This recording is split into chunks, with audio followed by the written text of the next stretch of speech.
Dalam BNI Investor Daily Summit 2024, investor kawakan Lo Heng Hong berbagi tips 6 kriteria ideal yang harus dipenuhi oleh perusahaan sebelum dia memutuskan untuk berinvestasi saham di perusahaan tersebut.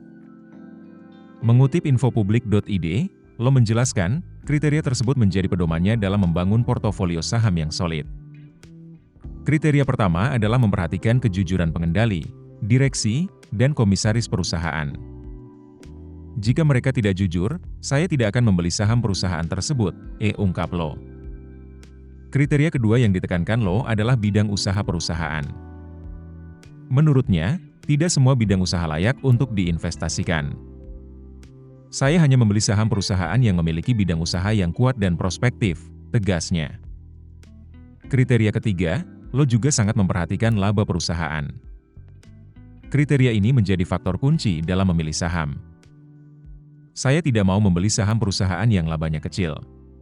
Saya hanya membeli saham perusahaan yang labanya besar, ujarnya. Kriteria keempat adalah pertumbuhan perusahaan. Lo akan melihat apakah laba perusahaan yang diinvestasikan itu bertumbuh atau tidak.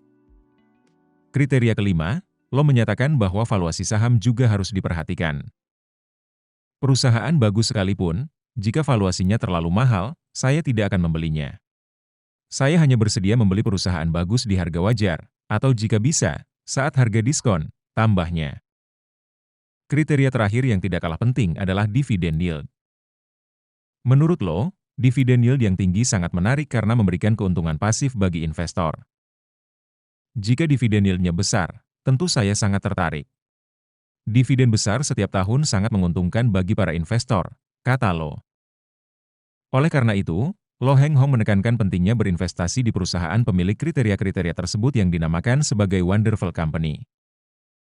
Lo Heng Hong menyebutkan contoh Wonderful Company adalah sejumlah perusahaan perbankan yang besar, termasuk BNI. BNI adalah contoh Wonderful Company. Laba perusahaan ini besar, dan setiap tahun terus bertumbuh semakin besar, ungkapnya.